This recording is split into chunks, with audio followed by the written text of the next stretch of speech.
नमस्कार दोस्तों, मैं सत्येन ओझा। आप सब देख रहे हैं पिछले 3 दिन से पंजाब में किस तरह से सियासत की गर्मी दिख रही है। हालांकि मौसम बारिश का है, नदियों में उफान आ रहा है, लेकिन सियासत के गलियारों में सियासी उफान देखने को मिल रहा है। उसकी वजह क्या है? भारतीय जनता पार्टी के लोग गांव-गांव में जाकर कैंप लगा रहे हैं। केंद्र सरकार की योजनाओं का लाभ आप जरूरतमंद लोगों तक पहुंचाने में मदद कर रहे हैं, लेकिन अचानक ये जो कैंप लग रहे हैं वो पिछले 3 महीने से लग रहे हैं, लेकिन अचानक सरकार पुलिस की मदद से उन कैंप लगाने वालों को खदेड़ देती है, जबरदस्ती वहां से हटा दे देती है। उसके बाद बीजेपी में एक जान सी आती है और वो सड़कों पे आ जाती है, उनकी गिरफ्तारी होती है।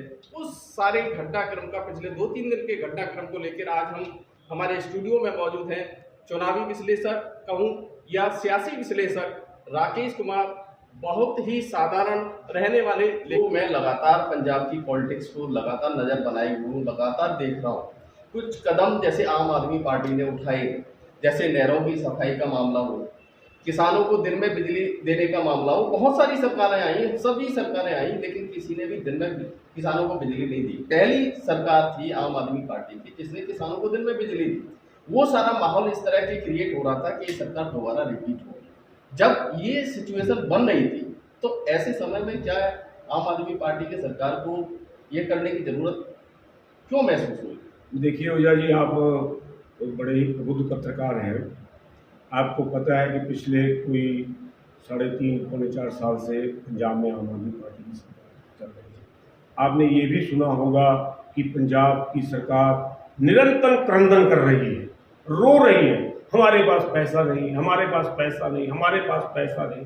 जिन विकास कार्यों का आपने जिक्र किया, बिजली का, नहरों का, उनको पक्का करने का काम, खाले करने का काम, केंद्र की भारतीय जनता पार्टी की सरकार आने के बाद 2014 के बाद हमारे माननीय प्रधानमंत्री मोदी जी ने और केंद्र की समूची भाजपा सरकार ने इस देश के सिस्टम को, आप ग्रास रूट पर जाके देखिए, ऐसा बना दिया है कि रूरल डेवलपमेंट फंड के माध्यम से सरकार के पास गया हुआ पैसा पूरी ईमानदारी और पारदर्शिता के साथ उन क्षेत्रों को लौटाया जाता है और उसी से संबंधित विकास कार्य किए जाते हैं।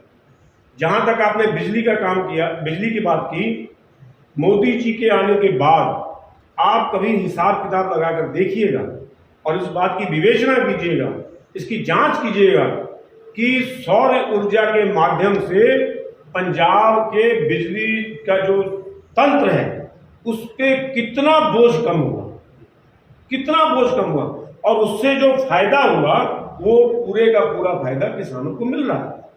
और जो आप कह रहे हैं कि दिन में और रात में बिजली का संबंध है, ये किसान आंदोलन के बाद देखिए, पंजाब पुराने समय से कृषि प्रधान प्रदेश है, कोई आज नया नहीं बन गया है कि आम आदमी पार्टी के आने के बाद कृषि प्रधान प्रदेश बन गया। इसके लिए किसानों के निरंतर मांग पर या उनके समीक्षा पर, उनके आपसी विमर्श पर ये योजना बनाई गई कि कैसे पंजाब में, इसमें केंद्र सरकार का योग है, भाखड़ा मैनेजमेंट का भी सहयोग है, एक व्यवस्था बनाई गई कि पानी के जो खपत है वो दिन में यदि बिजली दी जाए तो वो किसी हद तक उसकी फजूल खपत को रोका जा सकता है। ये कोई रॉकेट साइंस नहीं है जो आम आदमी पार्टी सरकार ने कर दी, ये किसानों की और केंद्र की सरकार की योजनाओं का नतीजा है कि ऐसा पारदर्शिता पूर्ण काम किया जिससे पैसा भी सही ढंग से जहां जाना चाहिए जा रहा है, जो विकास के कार्य रूटीन में होने चाहिए थे, जो पिछले काफी लंबे समय से मुझे कहने में कोई गुरेज नहीं है कि इस देश में होता नहीं था। मेरे को याद है कि हम 1-1 लाख 2-2 लाख के विकास के लिए फंड लेने के लिए नेताओं के पैसे, नेताओं के पीछे चप्पलें तोड़ते फिरते थे, मिन्नतें करते थे कि 2 लाख दे दीजिए, नाली बनानी है।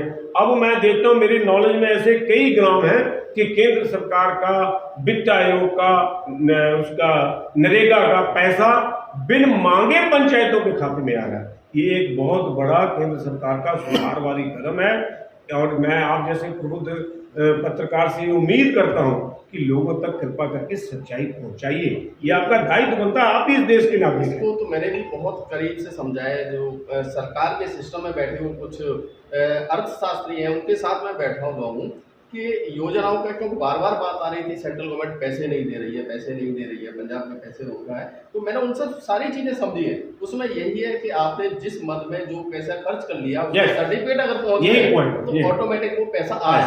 अगर मैं मोगा नगर निगम की बात करूं, इस बार 5 करोड़ रुपए ज्यादा आया है। पिछली बार मोगा ने वसूली कम की थी तो उनका पैसा 15 करोड़ रुपए रुक गया। इस बार वसूली पूरी करने पर वो 15 करोड़ भी वापस। बिल्कुल सही फरमा रहे हैं, यही फैक्ट है। और आपने जो पूछा कि इसका लाभ जी, इस सारे घटनाक्रम का लाभ किसको होगा, देखिए सीधी बात कहूँ तो राजनीतिक पार्टियों की कारगुजारी का, उसकी सफलता असफलता का, उसके द्वारा किए गए कामों का चुनाव परिणामों के बाद ही पता चलेगा।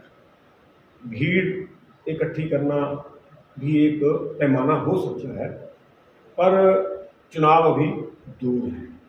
पर एक चीज मैं बीच में फिर काट रहा हूँ, तो भी एक चीज मुझे देखने को मिली है, जैसे बीजेपी के लोग जो नए अध्यक्ष बने हैं तो उसको लेकर बटे हुए थे, कुछ लोग मेन कार्यक्रमों में जा ही नहीं रहे थे, लेकिन जैसे ही गिरफ्तारियां हुई, जो अभी लेटेस्ट एपिसोड हुआ है, उसके बाद तो ये देखा है कि जो घर में बैठे हुए थे कार्यकर्ता वो भी सड़कों पर आ गए, वो भी दूसरे कार्यकर्ताओं को गिरफ्तार किया, वो खुद थाने में जाके गिरफ्तारी देने पहुंच रहे हैं। तो ये तो एक बीजेपी कहीं ना कहीं एकजुट हुई है। देखिए, भारतीय जनता पार्टी का कार्यकर्ता मतभेद तो किसी के साथ रख सकता है, चाहे वो प्रधान हो, कोई बड़ा प्रधान हो, कोई किसी भी प्रकार का कार्यकर्ता हो, आपसी मतभेद तो रखता है। पर भारतीय जनता पार्टी का कार्यकर्ता किसी भी कीमत पर मतभेद नहीं रखता। आज मैं प्रधान हूँ, कल आप होंगे, कोई और होगा। जब जब भारतीय जनता पार्टी और जब जब भारत देश पर किसी भी प्रकार का कोई संकट आया है, मैं माफ करना, मैं भाजपा को भारत देश के साथ जोड़ रहा हूं कि भारतीय जनता पार्टी की बुनियाद का सबसे प्रमुख कारण है राष्ट्रवाद।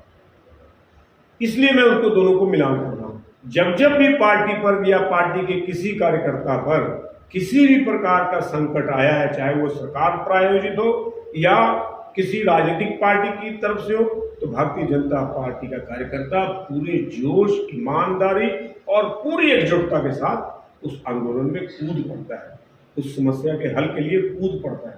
और इसीलिए आपको ये देखने को मिला कि भारतीय जनता पार्टी के कार्यकर्ता को जब भी कहीं भी बैठे हुए ये पता लगा कि उसके क्षेत्र के बड़े नेता को पुलिस ने डिटेन कर लिया बिना वजह, तो सारे काम को छोड़कर थानों का घेराव किया गया, थानों में बैठे रहे। और एक बात और बतला दूं, बिना किसी भूख प्यास का ध्यान किए, बिना किसी गर्मी ठंड का चिंता किए, थाने में हमारे